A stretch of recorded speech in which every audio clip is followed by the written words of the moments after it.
President Cyril Ramaphosa will join 4 leaders of the Southern African Customs Union member states in Gaborone in Botswana for the union's 7th Head of State Summit. SACU was formed in the early 1900s to facilitate the movement of goods between the 5 member states, South Africa, Lesotho, Eswatini, Botswana and Namibia. It's the oldest customs union in the world. Let's take you live to the summit.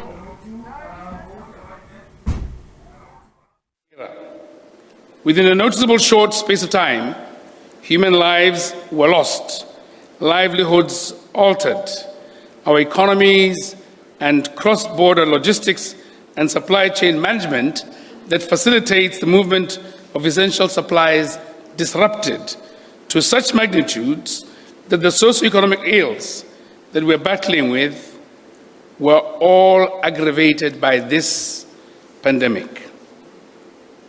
Our governments had to find ways to contain the spread of the coronavirus and ensure that the already limited financial resources adequately service the overstretched public facilities in order to save lives and our economies. You'll certainly recall that the delays in our countries assessing the vaccines and the subsequent challenges on their uptake further hampered our efforts to fight the scourge.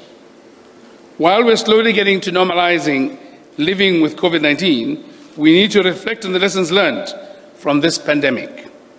Key among these is how we can strengthen our collaboration and cooperation as sisterly neighboring countries and trading partners in dealing with similar challenges in the future.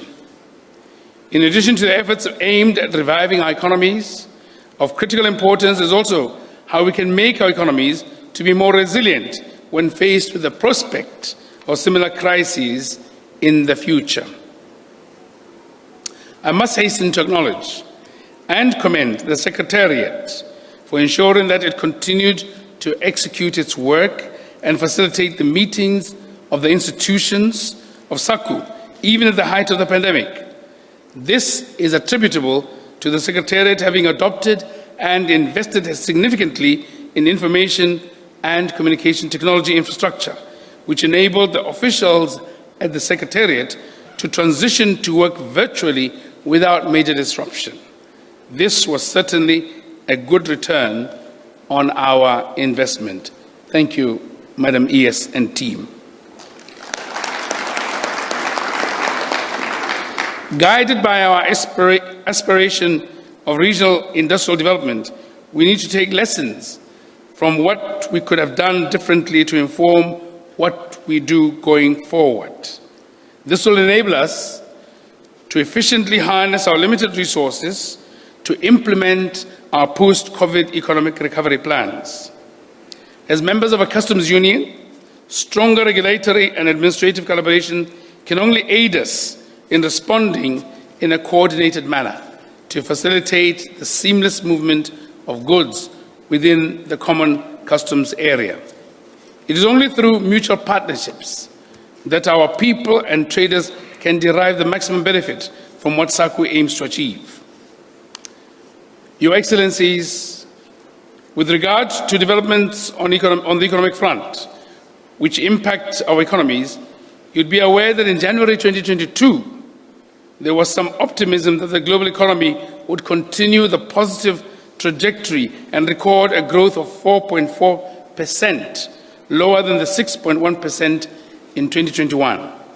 However, with the ongoing Russia-Ukraine conflict, growth prospects have now been dimmed and growth is estimated to slow down to 3.6% in 2022.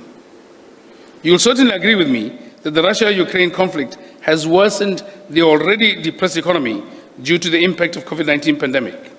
This, together with the disruptions of the global supply chains, has resulted in a surge in inflation the world over, including in our region.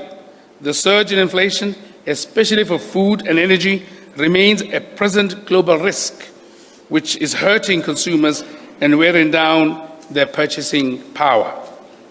With regard to emerging markets and developing countries, growth projections for 2022 stand at 3.8% compared to 6.8% in 2021, with an improvement forecast in 2023 to 4.4%. In sub-Saharan Africa, growth prospect has been revised downwards to 3.8% for 2022 and 4% for 2023. In relation to trade for the year 2020, global trade was estimated at $22 trillion, representing a contraction from the $25 trillion recorded in 2019.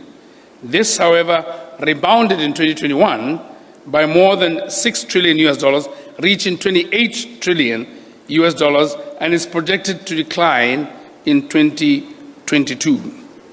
For the SACU region, the overall weighted growth is estimated to have contracted by 6.5% in 2020, down from 0.3% in 2019, amid recent growth revisions by member states. Growth is estimated at 4.9% in 2021 and will decline in 2022. We are now at a stage where there is increasing risk for stagflation. This calls for us as a region to undertake counter-cyclical measures to cushion our economies. It further highlights the importance of accelerating the implementation of our economic recovery plans and continue to mobilize the necessary financial support. Your Excellencies, in order for the summit to effectively discharge its mandate, it will be critical that we reflect on progress achieved in the implementation of the resolutions from our last summit. It is only through such introspection that we can ensure that we advance our objectives as espoused under the SACU Agreement of 2002 and ultimately deepen regional integration and economic development. You'll recall that in June 2018, the summit considered progress on the implementation of the work program for the ministerial task teams on trade and industry and on finance, as well as developments on the SACU trade agenda. The work program addressed a number of key focused and fundamental areas of intervention for SACU. Whilst noting the progress made, the summit emphasized the importance of expediting the conclusion of this work so that the results were tangible for the benefit of the region. Additionally, the summit resolved to meet later in 2018 for further strategic engagements on the SACU work program. While this did not materialize due to the need for extensive national consultations that were required, I am elated to note that the various consultations and engagements undertaken by our Council of Ministers since that time have been fruitful. This is particularly so because the work was undertaken in the middle of the COVID-19 pandemic. The Council of Ministers and other institutions convened virtually to discharge their responsibilities. And yes, this is where you applaud again. The summit, applaud the ministers for their work. The summit will therefore today consider a report from the Council of Ministers on the refocused work program, as well as the strategic plan for SACU 2022 to 2027.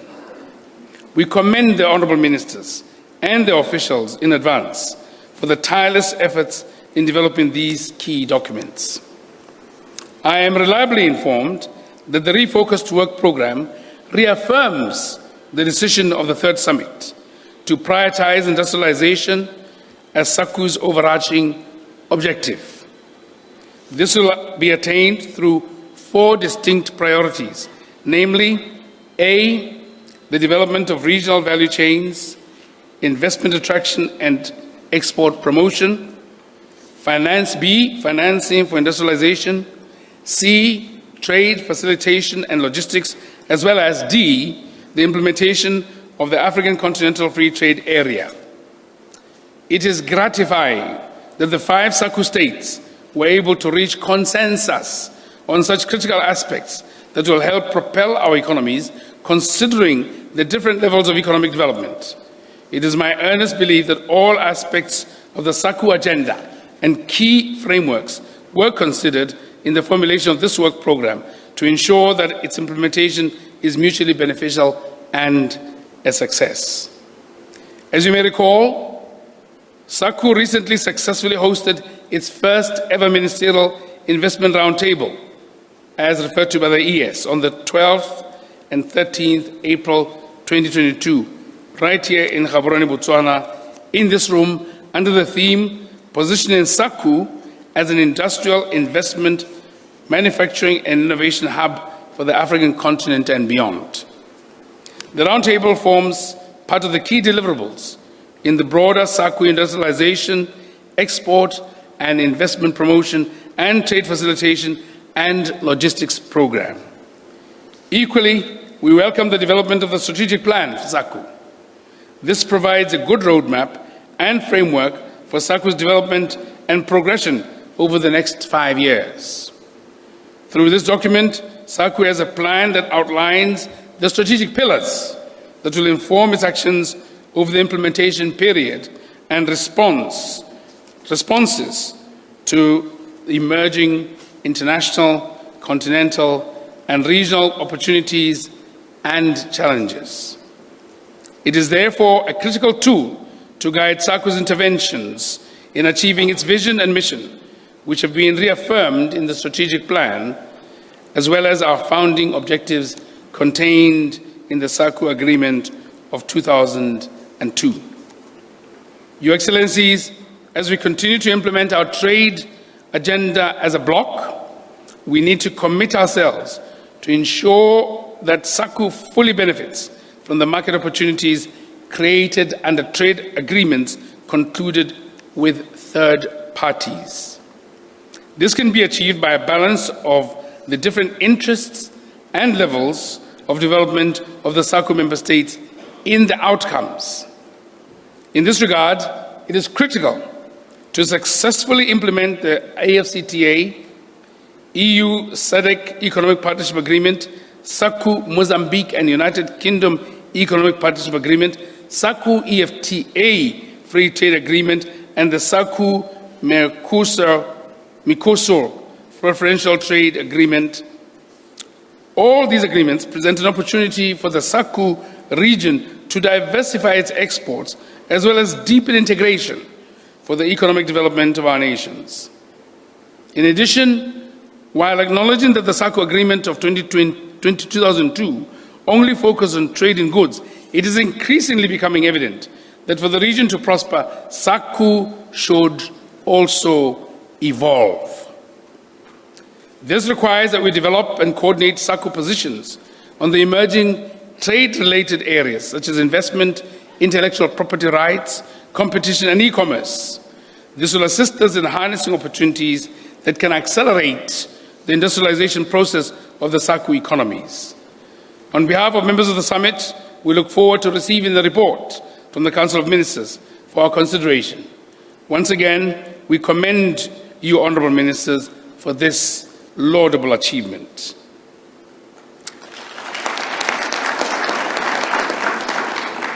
We also acknowledge the excellent work of the Executive Secretary and her team at the Secretariat in Windhoek, Namibia. We thank them for their dedication and usual efficiency in supporting all the institutions of SACU. In conclusion, I wish to reassure you of Botswana's commitment to ensuring the success of this summit and the work beyond. We appreciate the support and cooperation that has been rendered to Botswana during our term as the chair of institutions of SACU. We too, in turn, will equally continue supporting all the initiatives of SACU after our term ends and pledge our loyalty, allegiance, support to the incoming chair and all SACU institutions. Your Excellency, it is now my distinct honor to declare the 7th Summit of the SACU Heads of State and/or Government officially open and wish you successful deliberations. I thank you for your attention and Pula, let it rain.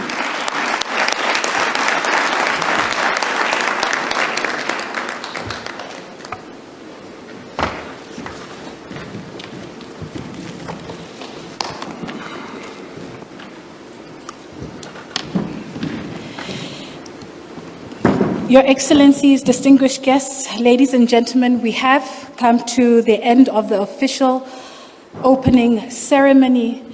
But allow me, Your Excellency, the President of the Republic of Botswana, Dr. Mokgweetsi Masisi, to thank you for your support in ensuring that the gender parity agenda is represented, and it is in your time of leadership that we have seen the first ever Minister of Finance as a female leader. Ladies and gentlemen, a round of applause for that.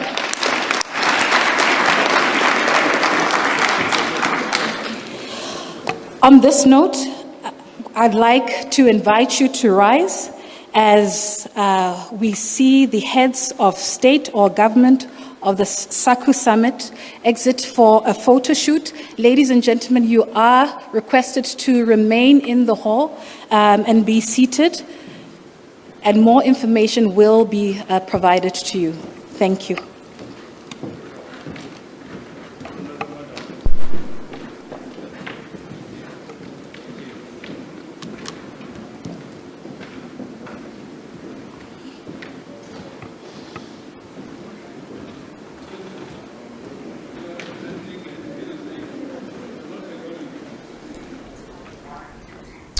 Well, there you have it, the conclusion of the opening ceremony for the Southern African Customs Union. The President of Botswana, President Mokgweetsi Masisi, giving the opening address and talking about the climate under which this meeting is being held. He spoke about the impacts of the Russia-Ukraine conflict on global business, and that as a result, growth prospects have been reduced all over the world.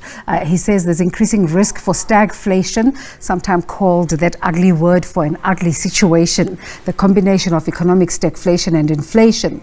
He spoke also about the strategic plan for SACU 2022, praising ministers on the hard work they had put in this refocused program that will prioritize industrialization and the development of regional value chains and the implementation of the African Continental Free Trade Agreement.